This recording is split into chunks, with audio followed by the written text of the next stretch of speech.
Coming to you live on a sunny Monday afternoon. This is Nighttime at Noon, live from Studio 31 at City National Arena, talking all things Golden Knights to break up your start of the week.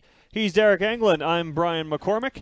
Busy program scheduled for you. We're going to have Nick Waugh at the in the next few minutes here in segment one. We're also going to talk about some of the milestones recently passed and soon to come for certain VGK players who are in the midst of a heck of a winning streak right now, 7 straight. And also we'll give you a little bit of a G League introduction as well, as the NBA G League Ignite, playing out of the Dollar Loan Center in Henderson, have gotten through their first 2 games of the regular season this past weekend. And Anthony McClish, the general manager of the Ignite, will join us at the bottom of the hour. Deryk, great to be here with you. We haven't done this in a while. Yeah, it's been a while. Thanks for having me on. We picked a good time to do this, too, because the Golden Knights are at the top of the standings. They've won 7 in a row, and then they're in the midst of a road trip that they've won 7 in a row. The road trip part of that, it's going really, really well so far. Yeah, it's been going great. I know I broadcast with Gary Lawless a few games, last home game, and going into this road trip, we said 3-2 would be a decent trip. Come back, I think it would have been 11-4 record or something, and still really good, or something around those lines. But they started off 3-0. They got a tough test tomorrow night in Toronto. They're playing a little bit better now. They beat Boston, Carolina lately, so it's going to be a good matchup tomorrow. Yeah, Toronto was in the midst of what seemed like a little bit of panic time, even this early in the season, with some rough stretches. They've had a lot of trouble on the road. They've been much, much better at home. But for the Vegas Golden Knights thus far, this road trip to out east, again, you go in there with measured expectations of what you would sign off on at the start, what would be a successful trip. But the fact that they're having such a good clip here, particularly when you think of all the question marks to start the year with new coaching staff, new goaltending tandem at the back end, the fact that they're off to the start they're on in any event is impressive. But the fact that a difficult road trip out east hasn't slowed them down at all is probably more impressive than the record shows. Yeah, no, it's playing at home, it's a lot different. Like you said, Toronto, they were struggling on the road and are better at home, but the Knights, didn't matter where they've been in every single game, ahead most of the time in a lot of the games, and the only 2 teams they've lost to, Calgary and Colorado, are both up there in the standings, and are going to be up there in the standings towards the end of the year. So 2 tough tests that they lost, but they've come to play every single game. They're right there with Colorado, right there with Calgary, and this road trip, starting off in Washington after a big overtime win here against Winnipeg, getting that second overtime win in a row, started the trip off right, and then Ottawa, they're up 5-1 and probably take the foot off the gas a little bit, and that's a good team. It's a good young team that's gonna, if you give them opportunities, they're gonna put the puck in the back of the net. So ends up a little closer than I think it should have been. And Montreal with their young talent too, and we saw Cole Caulfield factored in. Their young players came to play at Bell Center, and the Golden Knights were able to overcome that. And I think that's one of the fascinating things too. If you look at the goaltending numbers, both for Logan Thompson and Aiden Hill, both of them off to really, really good starts. But the way the Golden Knights are winning right now is, if we need to win 2-1, we'll win 2-1. But if we need to win 5-4, we can do that too. It's a very it's a wide skill set that this VGK team is showing early in the season. And I think to myself, there's a lot of things in the sport that we say are contagious. Winning can be contagious, losing can be contagious, but in the sense of winning being contagious, and you could tell us firsthand, I got to think that's one of those things that, like, hey, however you want to play. We can find a way in any kind of game, and right now they're doing that. Yeah, it goes with confidence, individually and as a team. The confidence level you play at as an individual, the better your game's going to be. And as a team, too, you're feeling confident. You're going into games knowing that you're going to have a chance to win every single one. And, the depth that they're playing with right now, I was looking at the minutes played. And, Petro's the most at under 24 minutes, and that's phenomenal. That's conservative.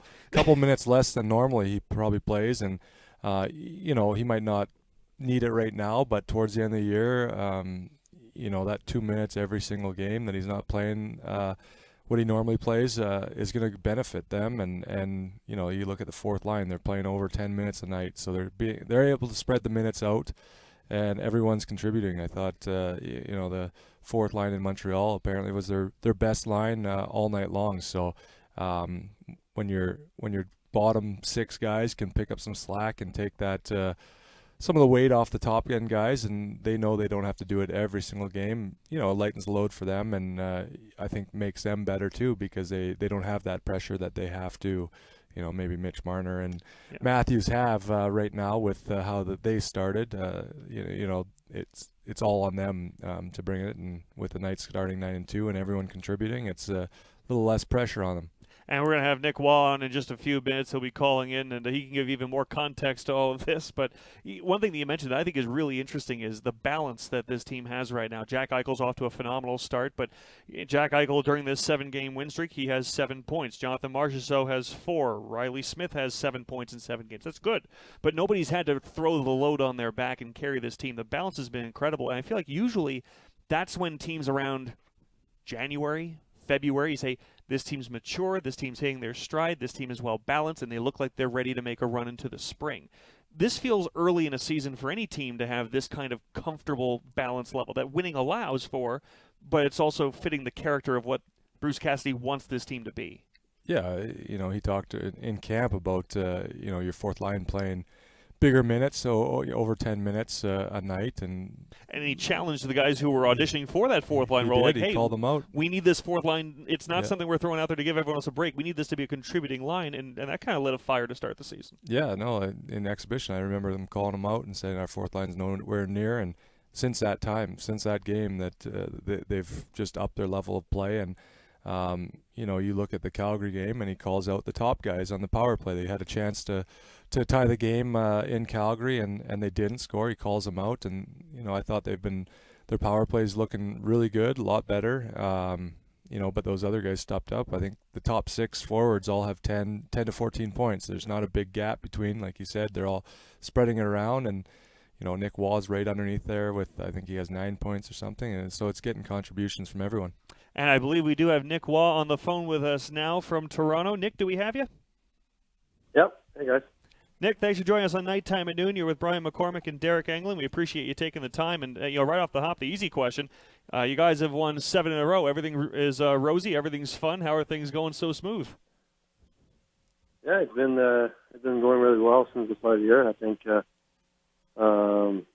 everybody's contributing. Every night could be first line or second line. It doesn't matter. So, yeah, we have contributions from everyone, so it's going well. Hey, Nick, it's Deryk here. How's it going? Hey, Deryk. Really good. How are you? Good. How's is it always nice going back to Montreal? I know I'm not from Montreal or anything like that, but it was always one of my favorite buildings to go in and play. The atmosphere and everything, and the hot dogs after the game that they have are phenomenal. But how is it going home and playing there, and getting to see all the family and friends?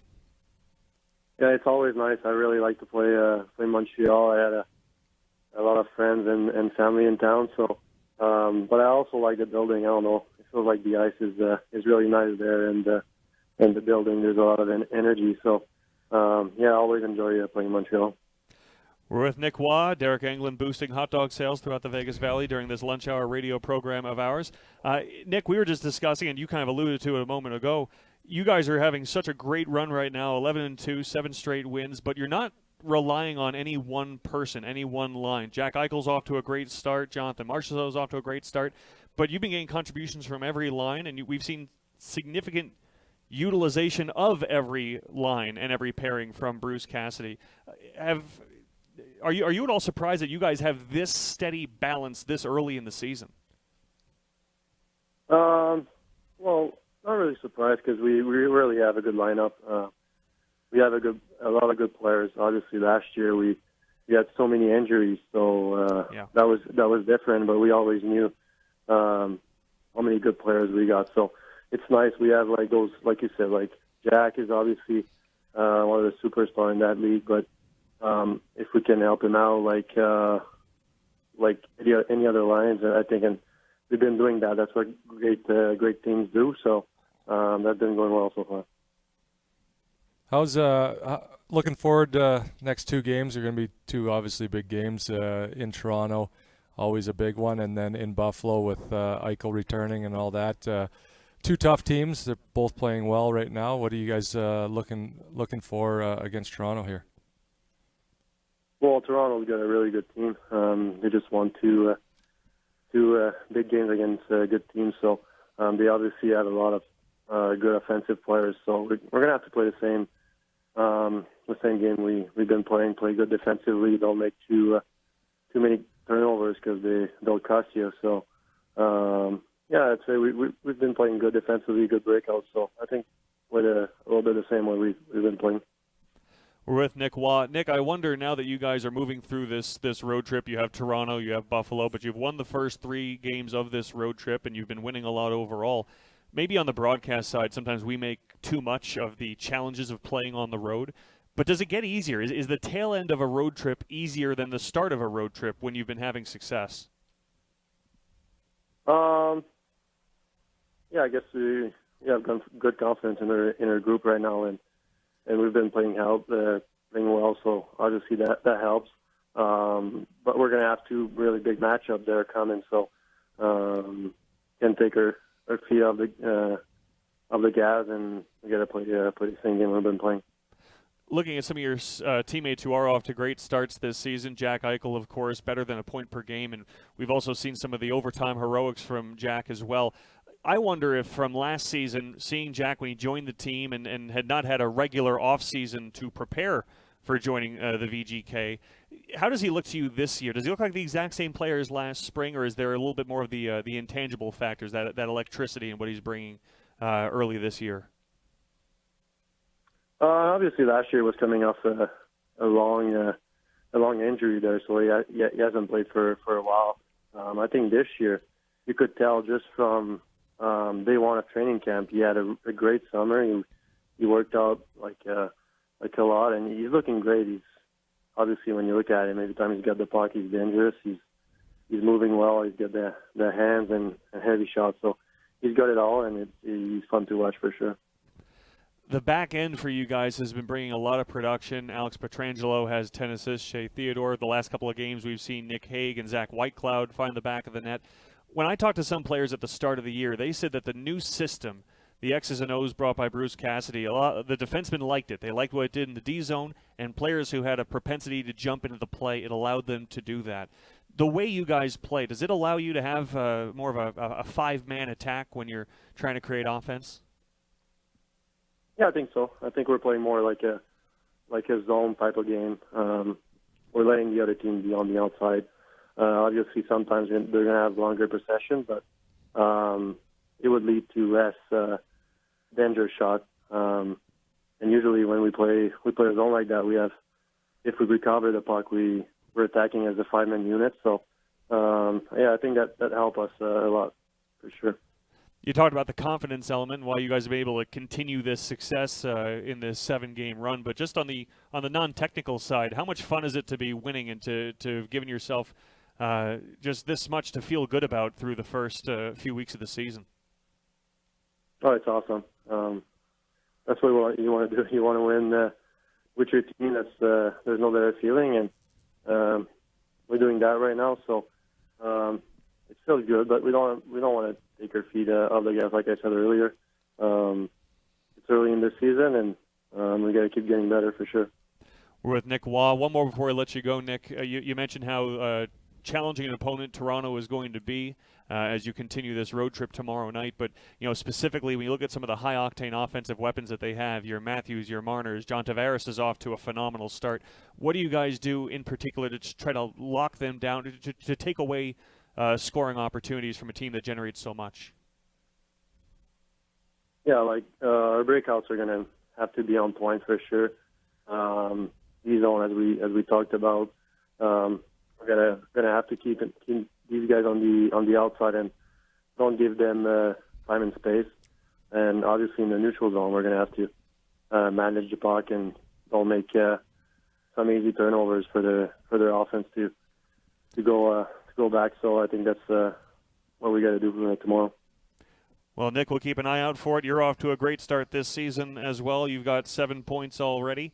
And we'll be watching the rest of this road trip and looking forward to you guys getting back home. But good luck in Toronto. Thank you, guys. I appreciate it. Luck, bud.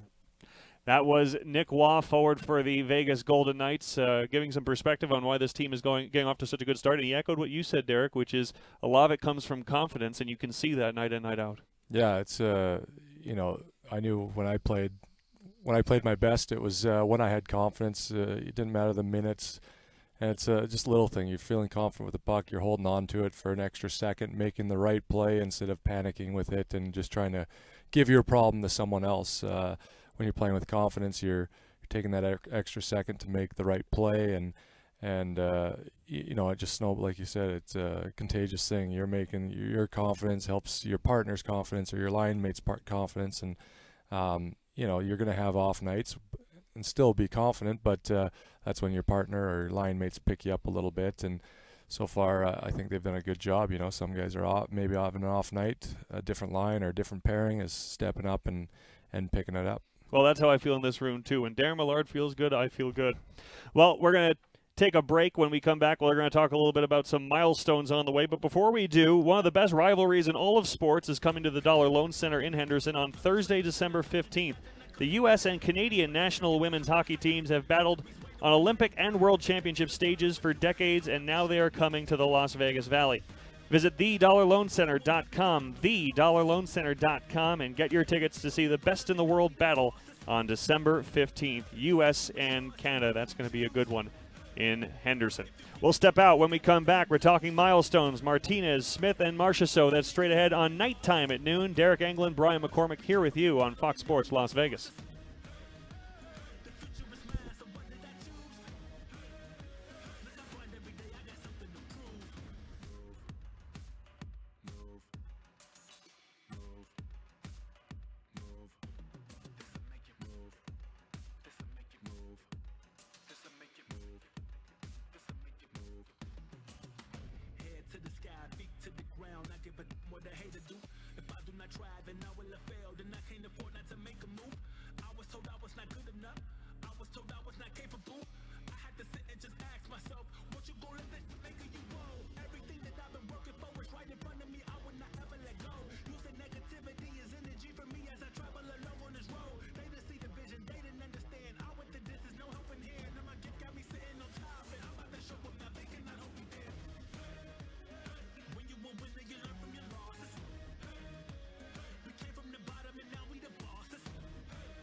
And hey, Golden Knights fans, if you are in need of some new gear for the next game or want to show your VGK spirit, make sure you visit one of the Vegas Golden Knights official team stores. The Armory, located at T-Mobile Arena, the Arsenal at City National Arena, and the Livery at Lifeguard Arena. Also the Saddlery at the Dollar Loan Center. There's no shortage of options if you want to get your VGK swag out on the town. Visit our website, vegasteamstore.com, vegasteamstore.com, or our social media at VGK Gear to get the latest updates on gear available to you as a Vegas Golden Knights enthusiast. He's Deryk Engelland. I'm Brian McCormack. Vegas Golden Knights are riding high right now as they finish off their road trip through Eastern Canada and Western New York, Toronto, then Buffalo. And for the Golden Knights right now, Deryk, you know, we've talked about the balance. The offense has been good. They've scored 14 goals in their last 3 games. They've given up 10, which is a little higher than has been characteristic to start this season, but that kind of trends back to what we were talking about before. They'll play any way you want to play. If it's going to be a 2-1 game, they're going to lock things down. If they need to up the ante offensively a little bit, they can. And I think what's so encouraging for the Golden Knights right now is, as we mentioned, there's not one guy carrying the load. But the couple of guys who are contributing while not taking it all upon themselves are still point-per-game or close to point-per-game players. So I can't even say that no one's gone off yet. You got a couple of guys who have. They just haven't been by themselves. Yeah, no, like you said, the top 6 is 10 points or more in 13 games. So, like you said, almost a point a game for your top 6. That's impressive. Carlson's had a great start this year, a little off year last year, but like you said, they're getting contributions from everyone, and they're scoring goals. They're 14 goals in the last 3 games. They gave up 10, but like I said, at Ottawa, you're up 5-1. Maybe let the foot off the gas a little bit and let them back into the game a little bit more than you should have. But there might be a few goals there that if it was a tight game, they wouldn't have given up. But they were able to score 5 right away, so they had a little bit of a cushion. And once you give up, that second or third goal, they get confidence, and you're trying to hold on by then. So maybe the 10's a little off, I guess I would say, in my opinion. I wonder you were a shutdown guy in your playing days, so you weren't the guy necessarily who had 9 goals in 11 games to start the season. Having said that, though, you played with some players who put up some pretty big numbers, both in Vegas, in Pittsburgh as well. Do the players that usually are looked to be that guy, to carry the torch, your Crosbys and Malkins, they've got to appreciate when they've got some company.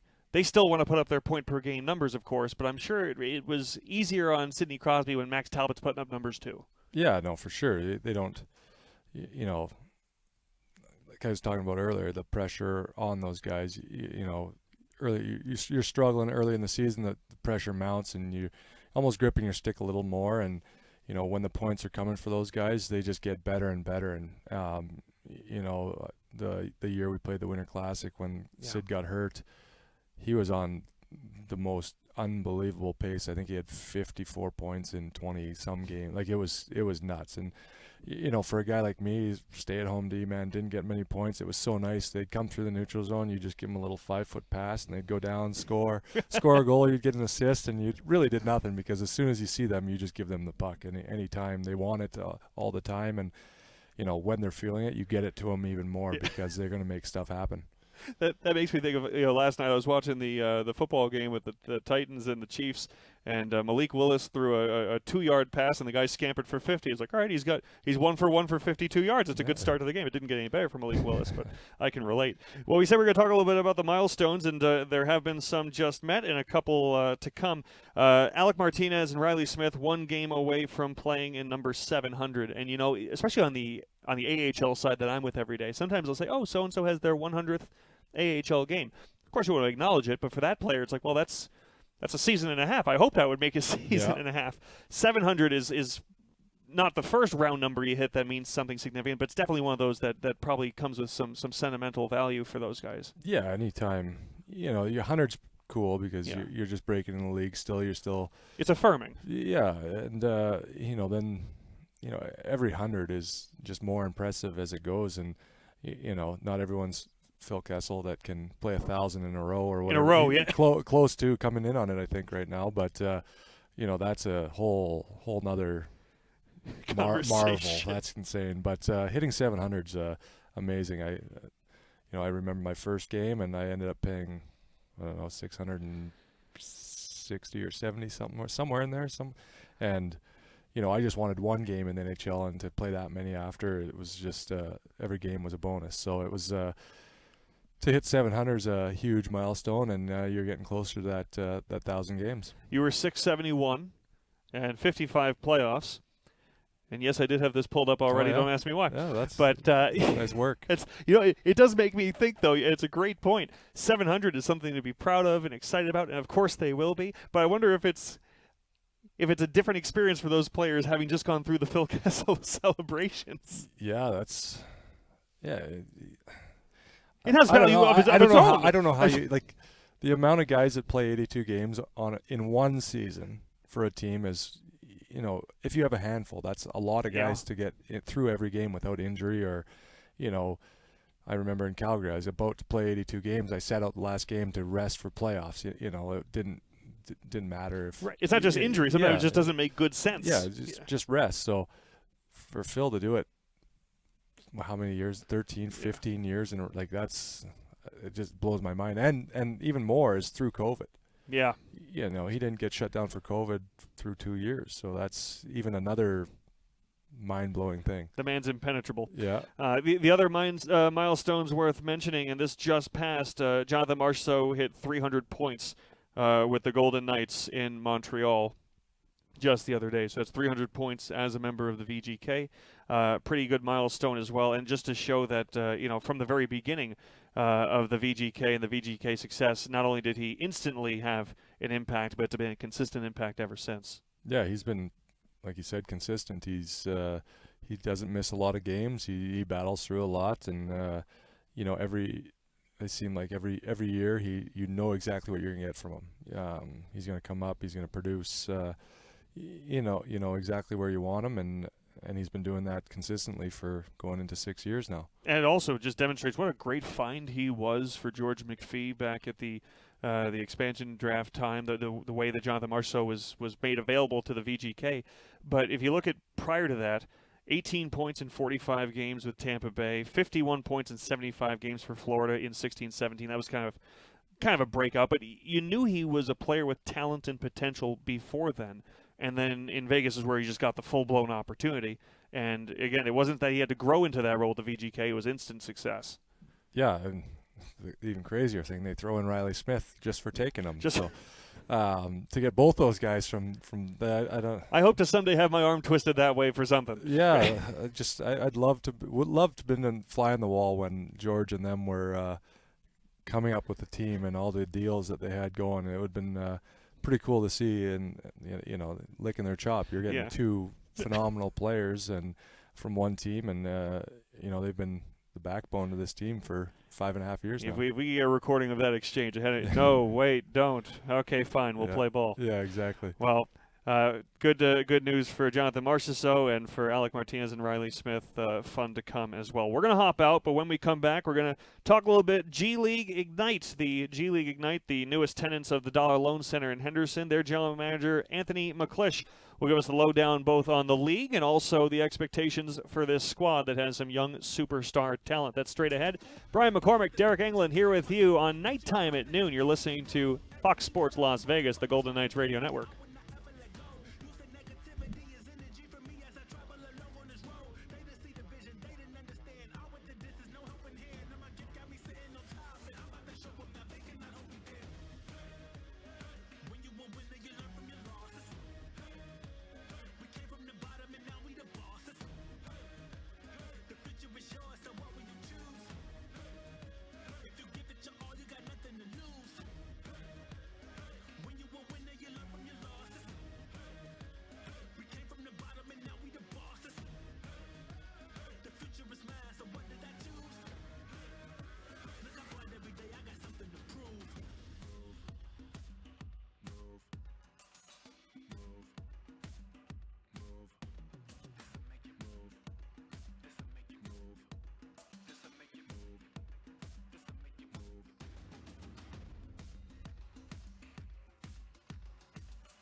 The NBA G League Ignite is here in Henderson. The G League Ignite set to play at the Dollar Loan Center for the 2022-23 season. It's your chance to see the top NBA prospects before they're drafted. Catch them in action and secure your single game or season tickets now. Seats starting at just $15. Visit thedollarloancenter.com. That's thedollarloancenter.com to get your tickets for G League Ignite basketball. And on that note, we are pleased to welcome to Nighttime at Noon, by the way, Brian McCormack, Deryk Engelland here with you on a Monday. We have the general manager of the G League Ignite, Anthony McClish, joining us on the line. And Anthony, thanks for taking the time. It's great to have you on the show. And you guys just had your first two regular season games this past weekend. I know not the results you guys were hoping for, but your impressions of the first couple of games in the Dollar Loan Center environment and what you expect from this team going forward. Yeah, first of all, guys, thanks so much for having me. Excited to get into the Valley and get these games underway, like you said, so really excited for that. Our guys love playing in the arena. Dollar Loan Center is beautiful, as I'm sure you both know. And I think, they showed why there's so much promise with the players and the talent that they have and the projection that they have, and then also, they showed their youth there at the end. But they battled, and I think the important thing is to keep in mind, we're getting everybody's best shot in the G League, and these guys at a very young age in a unique position are competing against pros that have been pros for a number of years. And so, we have to acknowledge and appreciate that they're battling, they're getting in these games, they're building leads, they're getting in end-game situations. Now we just have to continue to help them build habits so we can close out, get some W's. Anthony, for our more hockey-focused fan base, the more hockey-focused members of our audience right now who may not be familiar with the G League, I would say it's very comparable to the American Hockey League, your AAA affiliates, if you will. But this G League Ignite team is a little bit different in that it's not tied to any particular NBA parent club. Could you explain to the audience exactly what the G League, the Ignite design and purpose is, what this team functions for? Yeah, it's a great question, and coming from my background, definitely think it's appropriate to consider the AHL G League AAA analogy. Definitely is on point. I think that one of the biggest differences, again, not being tied to the NBA or in the AHL's case in NHL, you're much more straightforward in what you're looking to accomplish at the NBA level, where depending on what the timing might be different from a timeline standpoint, but you're looking to win games. You're looking to achieve some team success in a relatively short time frame. I think for Ignite is absent that tie to an NBA franchise. There's much more focus on development, and not that there's not in the G League or not that there's not in AAA baseball or the AHL, but there's more of a balance, I would say, in aligning short-term and long-term goals, aligning the need to compete and get results with a development focus. And so that's what makes Ignite unique, is that we're truly a development environment. This is both for our draft-eligible players as well as some of the guys who are not draft-eligible, some of the veterans who have either been on NBA rosters, in some cases been former first-round picks, or played overseas at a high level. There's still very much a development focus there, too. So with respect to the opponents that we're playing against and the players that are on their rosters, of course, we need to compete. We want to do well. We want to get some results. But it's much more of a development focus, more of a big picture, habit building, long-term focus than that you would have if you're traditionally tied to an NBA or NHL franchise. That is interesting. We're talking to Anthony McClish, the general manager of the G League Ignite, because some of the players on your roster are with the Ignite instead of going the college route. So these are players that are draft eligible this coming season. So where other teams may have the interest or the concern of, okay, this is what the parent club needs right now, you guys are able to focus on what does this player need to be the best version of himself when draft day comes around.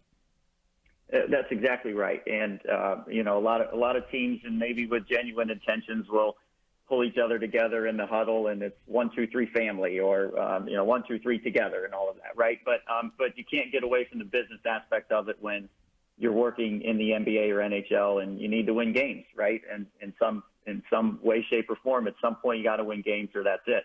Whereas with us, we're truly, genuinely, that's the only thing we're getting paid for as a staff and as a program, is to help these guys get better. And they're all on different timelines. They're all on different they all have different menus of skill sets that they need to build and at different times in their career.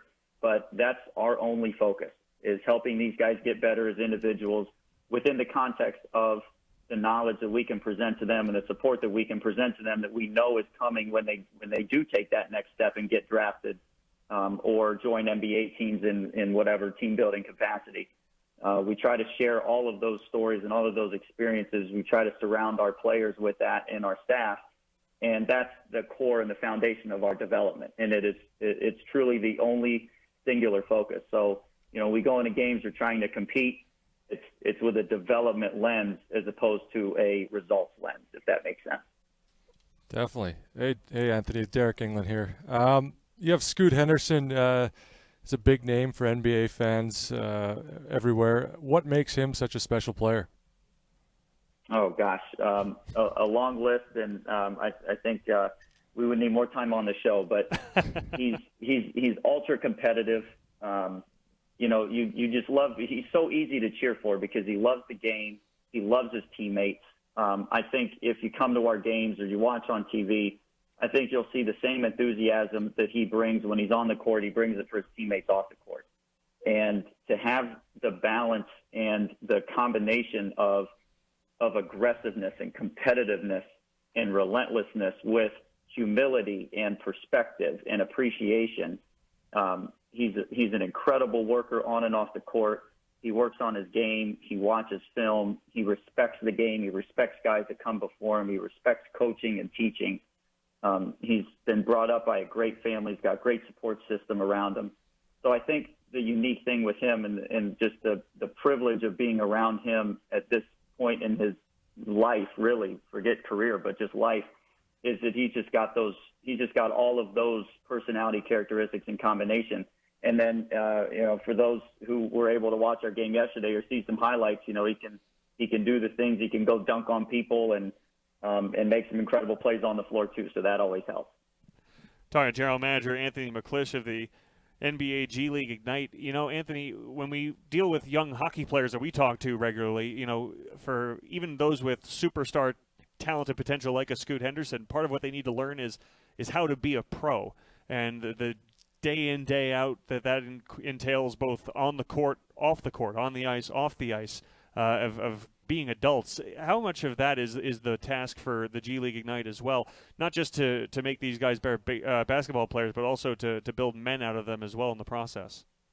No question. And the NBA season is very similar to NHL, where you're playing the same teams multiple times during the year. At various times, you're playing them with short days in between, not many days in between, and then you could end up playing them in lengthy playoff series come in the spring and early summer. So I think the idea that for us is everything that we do with these guys on a daily basis is with the lens of what we're preparing them for. And so, for example, we played Salt Lake City in a preseason game, and then we played them again about 10 days later, and later this month we're going to go play them again at their place. Next week we go to Oklahoma City and we play Oklahoma City's minor league team, the Blue. We played them in our home opener, and then we go on the road and we play them 2 games. And so, trying to help these guys get put in situations where they can understand, hey, it's important to know personnel and it's important to know tendencies, because you get in these games, in these end game moments, whether that be a third period for the NHL or a fourth period for basketball, and the small details matter. And the small details are the ones that separate the great players from the average ones and the great teams from the average ones. And it's within that lens that we try to develop these guys and give them the support and the education that they need to be able to master those situations. Talking to G League Ignite General Manager Anthony McClish. Now you guys have a true home in Henderson at the Dollar Loan Center. How has that changed the way you guys have been able to go about business compared to the prior couple of years of the Ignite team? It's been incredible. I think everyone in sports would agree, fans, players, staff alike, that it's better to play at home and on the road. And the fans always help. The atmosphere helps. And then for us, again, as a development program, building habits, building game day routines, building pre-practice, post-practice, pre-game, post-game routines, is incredibly important. And so to not only have the facilities, the Dollar Loan Center is an incredible facility. So to have the facilities, to have a home in Henderson relative to now you're getting used to grocery stores and restaurants and the community as a whole. I think, again, in the lens of building habits and developing a cadence to your professional and personal life and the integration of that, having a home in Henderson has been incredible for us. And I know I speak on behalf of all of our players and staff with how appreciative we are of it and how much we're looking forward to continuing to integrate into the community and getting a chance to meet the community. Anthony, for fans who are excited to watch G League basketball, I could be incorrect, but I feel like in recent years I've seen more utilization of the G League by NBA teams. I've seen more players back and forth, more draft picks being sent down, almost a more patient approach for young players from the NBA. Now, I could be off base on that, but that's just kind of an anecdotal observation. How is the G League evolving year by year as the talent in the league? Oh, it's been incredible. And for perspective, I started my minor league work on behalf of an NBA team when it was still the D League, and I think there were maybe 12 or 14 teams, and some teams were affiliated with like 4 or 5 NBA franchises. And so to see the evolution of the league and the utilization of NBA teams, not only from a player standpoint but a coach. I mean, there are all kinds of coaches that have come up from the minor leagues to then now be coaching in the NBA. The numbers back it up. I think almost 50% of NBA opening day rosters this year of those players had G League experience. And, it's been proven, I think, as a development tool for NBA teams. The showcase in December is a fantastic, it ties to its namesake. It's a showcase of an incredible amount of talent. And I think a lot of players now, if you can't make the NBA or you're bouncing around, it's difficult to stick on NBA rosters. Instead of playing overseas, they now have a home and can play domestically in the United States and try to develop and get back to the NBA. And whether that be, from the draft time or when they're veterans. And so the amount of talent, I think, that is present in the G League for the fans and the players alike from a competitive standpoint that our guys are going up against, I think is incredible. And it continues to grow, is on a positive trajectory still. Well, it's going to be really exciting at the Dollar Loan Center. And again, the way the Dollar Loan Center is built, just the way the seats are arranged, one of the more intimate, up-close experiences fans are going to get to see some future superstars. Before we let you go, Anthony, one more question. It's kind of an unfair question to ask a general manager sometimes, but we talked about Scoot Henderson. That's a name we've heard a lot as this team has prepared for the regular season. Who are some other? I don't want to make a single anyone out. That's what's uncomfortable about it. But is there anyone else that fans should really have an eye out for when they're coming down to the Dollar Loan Center? Players that are going to make a big impact this season.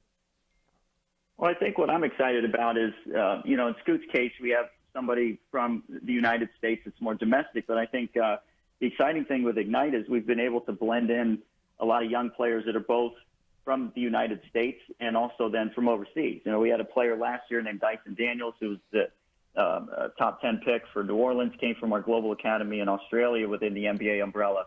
And so whether that be a Sidi Sissoko or somebody from came up from France who brings an international flavor to his game, or Leonard Miller, who is draft eligible this year, who, bless his heart, I thought he had a game winner yesterday with about 2 seconds left, and only to come up a little bit short. But I told him today, I said, look, you're going to get one of those at some point. So I think with Ignite, the exciting thing, again, we have a number of young players, multiple players who are draft eligible, but it's both from the United States coming up domestically, as well as then bringing in some international players who have either come up from NBA academies or have come up and been groomed in the international game, and they'll bring their expertise both on and off the court to our program.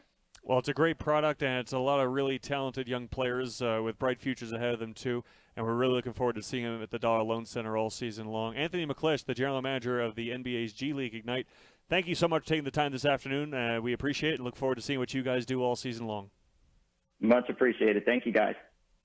And that was Anthony McClish. It's going to be a fun atmosphere, and I'll tell you what, between G League basketball, the Silver Knights, and the Nighthawks IFL that starts up again in the spring, that's a busy building in Henderson, isn't it? Yeah, that's what you want in there, though. It's a perfect building. I played in a lot of different buildings through the minor leagues, and that's right up where with the best that I've seen. So it's always nice to have a nice home, and it's a lot of fun. I went to the Nighthawks game last year and took my family, and awesome time. So I'm excited to go and check out the G League.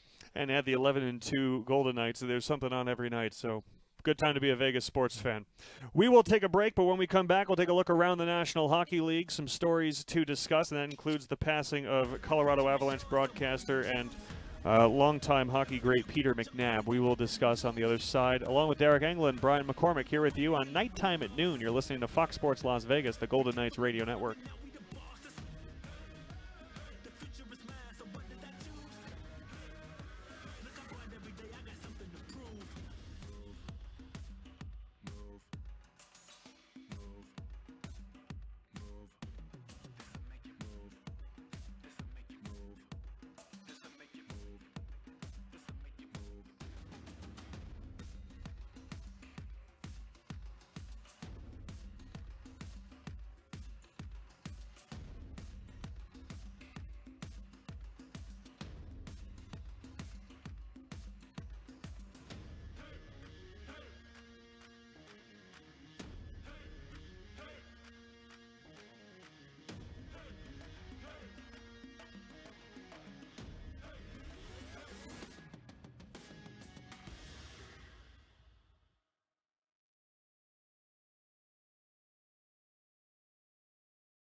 What the hater do. If I do not try, then I will have failed, and I can't afford not to make a move. I was told I was not good enough. I was told I was not capable. I had to sit and just ask myself, what you gonna let this make of you roll? Everything that I've been working for is right in front of me. I would not ever let go. Using negativity as energy for me as I travel alone on this road. They didn't see the vision, they didn't understand. I went to distance, no helping hand. Now my gift got me sitting on top, and I'm about to show them now they cannot hold me in. When you a winner, you learn from your losses. We came from the bottom and now we the bosses. The spectacular Hotel Californian in Santa Barbara, California, is a crown jewel in the Foley Entertainment Group, located right by the ocean. Experience oceanside views in one of 121 luxury guest rooms and suites. Taste the region's finest wine at the Society State and Mason Tasting Room, and treat yourself to an unparalleled massage at Majorelle, all in the heart of the American Riviera. Designed for domestic and international guests alike, Hotel Californian is the perfect destination for any traveler seeking a one-of-a-kind luxury experience. Visit hotelcalifornian.com today, hotelcalifornian.com, and book your next stay. Back in Studio 31 at City National Arena on a sunny Monday afternoon, along with Deryk Engelland, I am Brian McCormack.